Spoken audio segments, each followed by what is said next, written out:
Sir చెప్పండి. నమస్తే అండి. నమస్తే అండి. మనం ఈ నవరత్నాల గురించి మాట్లాడుకుంటున్నాం. నవ్వుల పాలైన జగన్మోహన్ రెడ్డి నవరత్నాలు. అవును.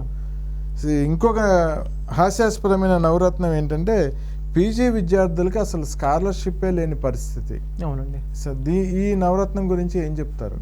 జగన్మోహన్ రెడ్డి అన్ని వర్గాల వాళ్ళని నవ్వులు పాలు చేసిన వైను. అందులో ముఖ్యంగా ఎక్కువగా నవ్వులు పాలైనటువంటి వర్గం ఏదైనా ఉందంటే ఈ యొక్క విద్యార్థులు, యువత అలాగే విద్యార్థులు. ఓకే. ఈ యొక్క యువతకి ఎవరైతే చదువుకుంటున్నారో విద్యార్థులు అమ్మఒడి, విద్యా దీవెన, జగనన్న విద్యా దీవెన అని మోసపూరితమైన మాటలు చెప్పి ఎవరైతే విద్యార్థులు ఉన్నారో ఎంతవరకు చదువుకుంటే అంతవరకు పూర్తిగా మీకు జగనన్న భరిస్తాడు అని ఎన్నికల్లో హామీ ఇచ్చారండి. అదే జగన్మోహన్ రెడ్డి అధికారంలోకి వచ్చాక ఎంతో మంది విద్యార్థులు వాళ్ళ చదువులు కొనసాగించలేక చదువుకు స్వస్తి తెప్పాల్సిన పరిస్థితి. అందులో భాగంగా పీజీ విద్యార్థులు గతంలో చంద్రబాబు నాయుడు గారి హయాంలో ఎవరైతే పీజీ విద్యార్థులు ఉన్నారో పూర్తిగా స్కాలర్షిప్ కానివ్వండి, ఫీజు రియంబర్స్మెంట్ కానివ్వండి, హాస్టల్ ఛార్జెస్ కానివ్వండి, పూర్తిగా చెల్లింపులు బకాయిలు లేకుండా చేసినటువంటి ఘనత చంద్రబాబు నాయుడు గారు దక్కుతుందండి.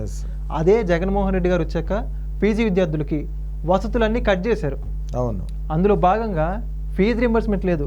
నేడు పీజీ విద్య చదువుకోవాలంటే ఆర్థికంగా ఎవరైతే ఉన్నారో వాళ్ళే చదువుకోవాల్సిన పరిస్థితి. పేదవారికి అందని విద్య అందని ద్రాక్షలాగా మారిపోయింది ఈరోజు. ఏదైతే పీజీ విద్య ఏదైతే ఉందో జీవో నెంబర్ 42 అని జగన్మోహన్ రెడ్డి గవర్నమెంట్ ఇష్యూ చేసినటువంటి ఒక ఆర్డర్ ద్వారా పీజీ విద్యార్థులకి చదువు అంతా దూరం అయిపోయింది. డిగ్రీ వరకే చదవాల్సిన పరిస్థితి. ఈరోజు జగన్ అన్న ఎంతవరకు కావాలంటే అంతవరకు చదువుకోమని చెప్పి అదే జగన్ అన్న డిగ్రీతో చదువుకోవట్లేదు ఆపేస్తున్నాను. డిగ్రీ వాళ్ళకి అమ్మఒడి అంటూ, విద్యా దీవెన అంటూ నిధులు లేక వాళ్ళకి డబ్బులు లేదు. ఎన్నో విడతలు ఎగ్గొట్టిన పరిస్థితి. కరోనా పేరు చెప్పుకుంటారు, ఏ పేరు పడితే ఆ పేరు, ఖజానాలో డబ్బు లేదు. ఆ విషయం తప్పితే అన్ని బయటకు చెబుతారు. తద్వారా విద్యార్థులు మోసపోయారు. సర్టిఫికెట్లు కాలేజీల్లో ఉండి ఆ యొక్క కాలేజీలకి ఫీజులు చెల్లించుకోలేక పూర్తిగా జాబుకు సంబంధించి ఉపాధి అవకాశాలు లేక నష్టపోయారండి. ఈరోజు పీజీ విద్యని రాష్ట్రంలో యువతకి దూరం చేసినటువంటి మొట్టమొదటి ముఖ్యమంత్రి జగన్మోహన్ రెడ్డి గారు. దీని ద్వారా ఈ యొక్క యువత ఎవరైతే ఉన్నారో ఉపాధి అవకాశాలు లేక పీజీ విద్య అందక పూర్తిగా నష్టపోయారు. వీళ్ళ బతుకులతో ఆడుకున్నటువంటి వ్యక్తి జగన్మోహన్ రెడ్డి గారు.